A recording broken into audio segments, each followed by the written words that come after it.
The moment the Kremlin fell silent was not loud, dramatic, or explosive.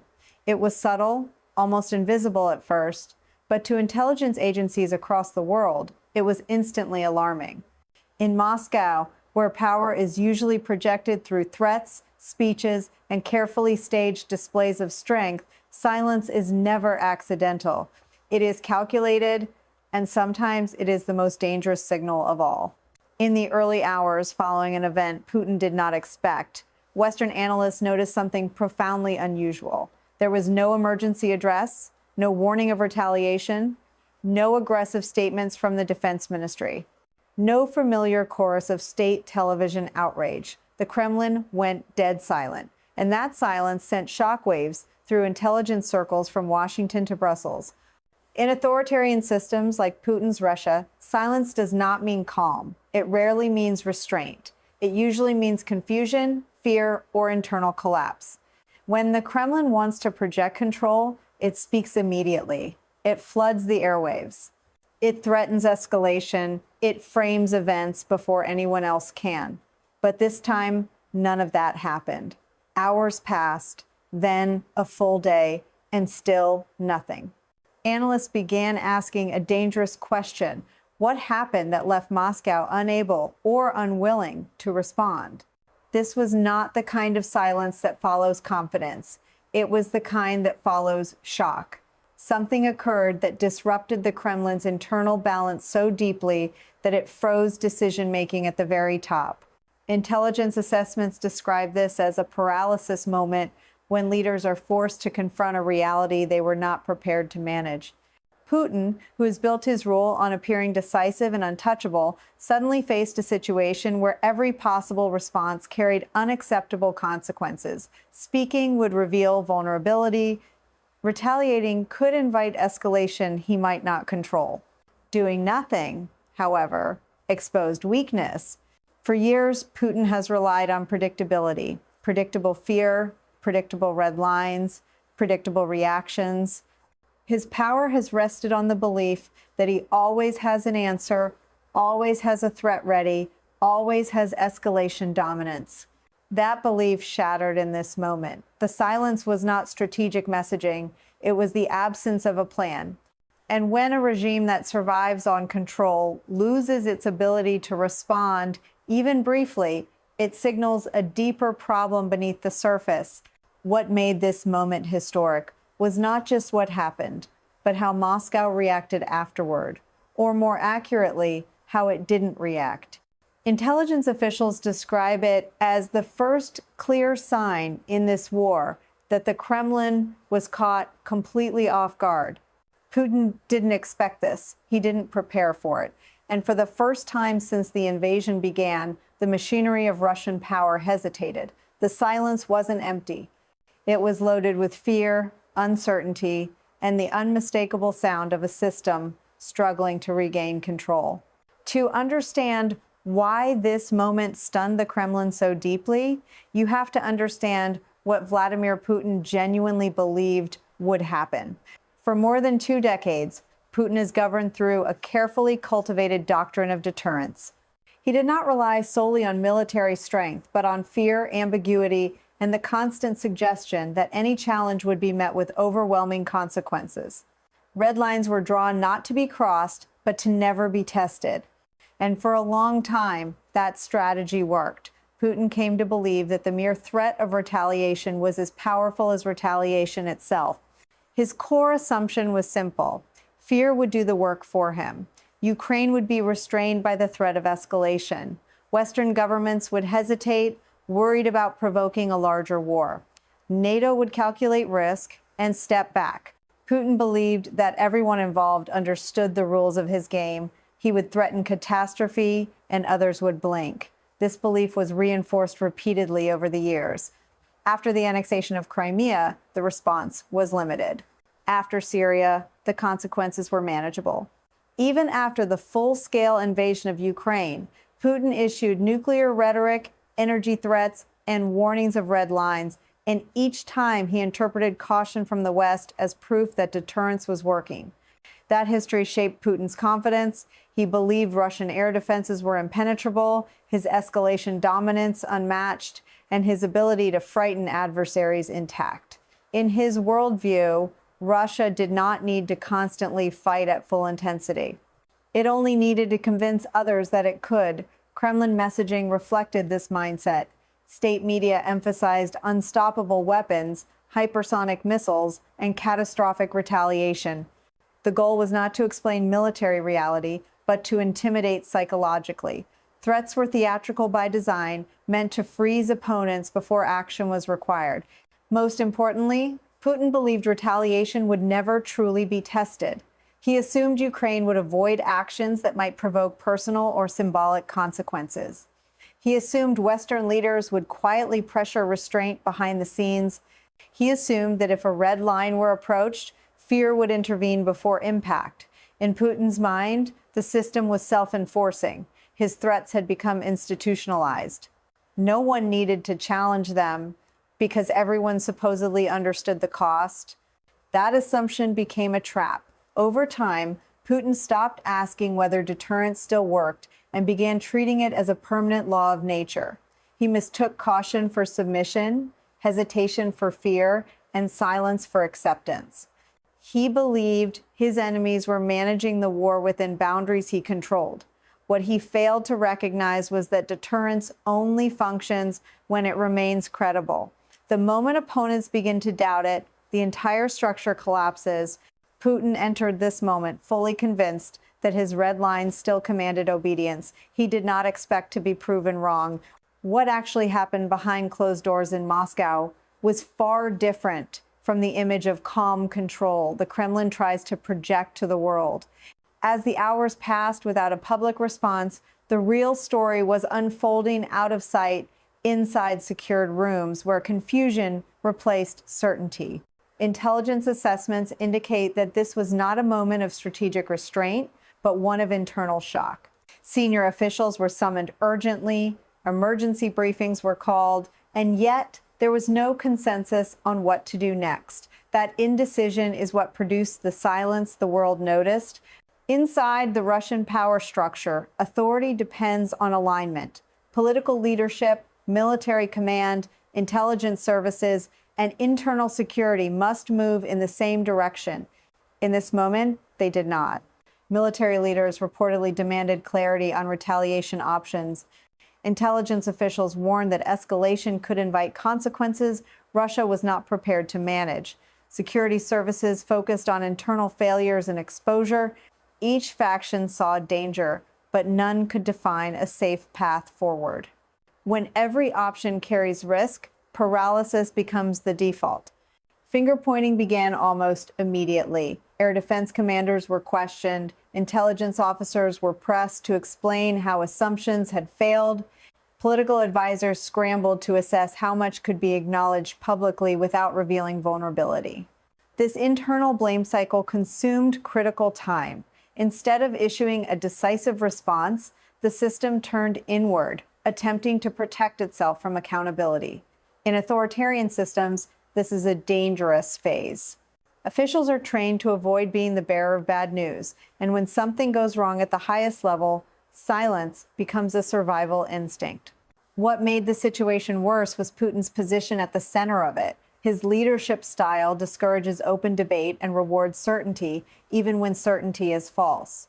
That structure works when outcomes align with expectations. It collapses when they don't. Advisors who built their careers reinforcing Putin's beliefs were suddenly forced to confront the fact that those beliefs had failed. No one wanted to be the first to say it out loud. The result was hesitation layered on hesitation. Meanwhile, the absence of a public response created its own pressure. Russian state media waited for direction. Military units waited for orders. Regional authorities waited for messaging guidance. Nothing came. The system stalled. Intelligence analysts describe this as a command vacuum, a moment when authority exists but cannot translate into action. These moments are rare and they are dangerous. They reveal that control is more fragile than it appears. Behind closed doors, Moscow was not calm. It was unsettled, divided, and uncertain. The The silence was not deliberate strength. It was the sound of a leadership structure struggling to regain coherence after a shock it never anticipated. This was the point where the myth of seamless control cracked, and everyone inside the Kremlin knew it. The Kremlin's silence did not reassure intelligence agencies. It alarmed them. Across Washington, Brussels, and allied capitals, analysts are trained to listen not just to what adversaries say, but to what they deliberately avoid saying. And in this case, the absence of noise was the signal. When a nuclear-armed state known for theatrical threats suddenly stops communicating, it triggers a different level of concern. Silence, in this context, does not suggest de-escalation. It suggests loss of control, internal fracture, or preparation for an unpredictable response. All three possibilities are dangerous. Normally, Russian escalation follows a familiar pattern. There are warnings, then rhetorical threats, then visible military posturing. These steps serve as pressure valves. They allow adversaries to anticipate moves and respond accordingly. This time, that sequence was broken. Intelligence analysts flagged the deviation immediately. No signaling meant no way to assess intent. No public framing meant no insight into internal decision-making. For agencies tasked with preventing miscalculation, that uncertainty is deeply unsettling. History has taught intelligence services to fear moments like this. Strategic silence has often preceded sudden, destabilizing actions. When leaders feel cornered, they sometimes abandon gradual escalation in favor of abrupt moves designed to shock opponents back into submission. Analysts began modeling worst-case scenarios not because they expected them, but because the lack of information made them impossible to rule out. The silence forced agencies to assume risk rather than measure it. Another reason the silence raised alarms was what it suggested about deterrence. If Russia's leadership was unsure how to respond without exposing weakness, it meant the deterrent framework Putin relied on had cracked. A weakened deterrent does not automatically reduce danger. In many cases, it increases it. Leaders who believe their authority is slipping may act more aggressively to restore fear. Intelligence agencies understand this dynamic well. It is why instability, not confrontation, is often the most volatile phase of conflict. The silence also complicated Allied coordination. Without Russian messaging, diplomats had no narrative to respond to. Military planners had no signals to interpret. Crisis management channels depend on predictable communication, even hostile communication. When those channels go quiet, misinterpretation becomes more likely. Every military movement, every radar activation, every routine exercise takes on heightened significance. Analysts describe the atmosphere as tense, not because something had happened, but because something might. What frightened intelligence agencies most was that the silence felt unplanned. It did not carry the hallmarks of strategic messaging. It felt reactive, improvised, and in global security, improvisation at the top of an authoritarian system is a warning sign. The Kremlin's quiet suggested that Moscow was recalculating under pressure without a clear roadmap. That kind of uncertainty is not a pause, it is a precursor. The most damaging impact of this moment was not military or diplomatic. It was psychological, and it struck Vladimir Putin in a place he had spent decades fortifying. Putin's power has always rested as much on perception as on force. He cultivated the image of a leader who sees everything coming, who controls escalation, and who is personally insulated from consequence. That image was not accidental. It was the foundation of his authority at home and his leverage abroad. What happened here pierced that illusion in a way Putin did not prepare for. For years, Putin has presented himself as untouchable, not just physically protected, but strategically unreachable. The war could be brutal, costly, and prolonged, but it would never truly come to him.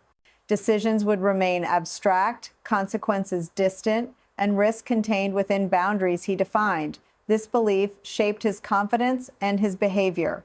It allowed him to threaten escalation without fearing personal exposure. It allowed him to gamble with others' security while believing his own remained intact. This moment shattered that psychological sanctuary, the realization that assumptions failed, that deterrence did not hold, and that silence became the only viable response created a profound internal contradiction. Putin could not acknowledge what happened without admitting weakness, but he also could not fully dismiss it, because the people responsible for protecting his authority knew the truth. That internal awareness is corrosive.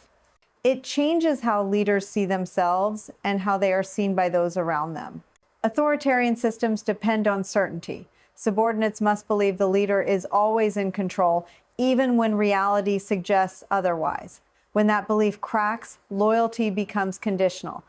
Fear begins to shift inward. Advisors become cautious. Commanders hedge. Information becomes filtered not to inform, but to protect. Intelligence analysts recognize this as the beginning of psychological isolation. Leaders stop receiving unvarnished reality and start operating inside a shrinking bubble of reassurance. That isolation increases the risk of erratic decisions. Putin is now trapped between humiliation and escalation. Admitting vulnerability undermines his myth. Overreacting risks consequences he may not be able to contain. Doing nothing allows doubt to spread. This is the most dangerous psychological position for a leader accustomed to dominance. History shows that leaders in this state often seek dramatic actions to restore perceived strength, even when those actions worsen their strategic position. What Putin did not prepare for was the internal erosion this moment would trigger. The fear is no longer only external, it is internal, within the system that sustains him. And once that kind of psychological damage sets in, it cannot be repaired with speeches or threats. It lingers, shaping decisions in subtle and often destructive ways. This was not just a challenge to Russian power. It was a blow to the psychological architecture of Putin's rule. The most damaging impact of this moment was not military or diplomatic. It was psychological, and it struck Vladimir Putin in a place he had spent decades fortifying. Putin's power has always rested as much on perception as on force. He carefully built the image of a leader who anticipates every move, controls every escalation, and remains personally untouched by the consequences of his decisions. That image was not symbolic, it was structural. It held together loyalty inside the Kremlin and fear beyond Russia's borders. What happened here cracked that structure in a way Putin never prepared for.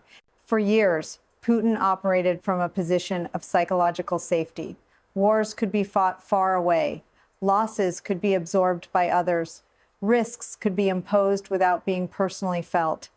He believed that no matter how severe events became, they would never reach him directly or challenge the illusion of total control. That belief shaped his confidence and hardened his behavior.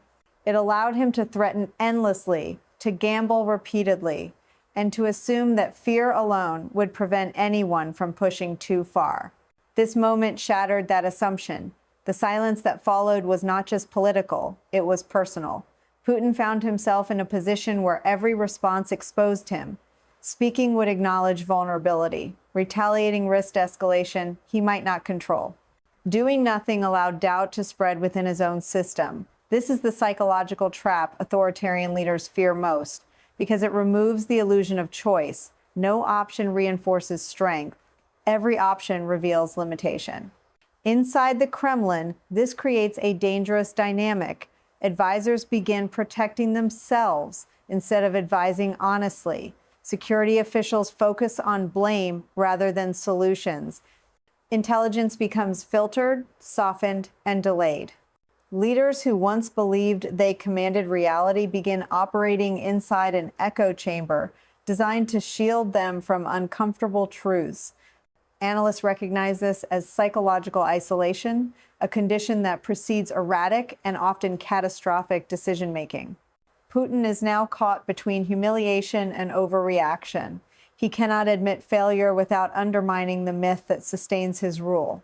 He cannot escalate recklessly without risking consequences that may spiral beyond control.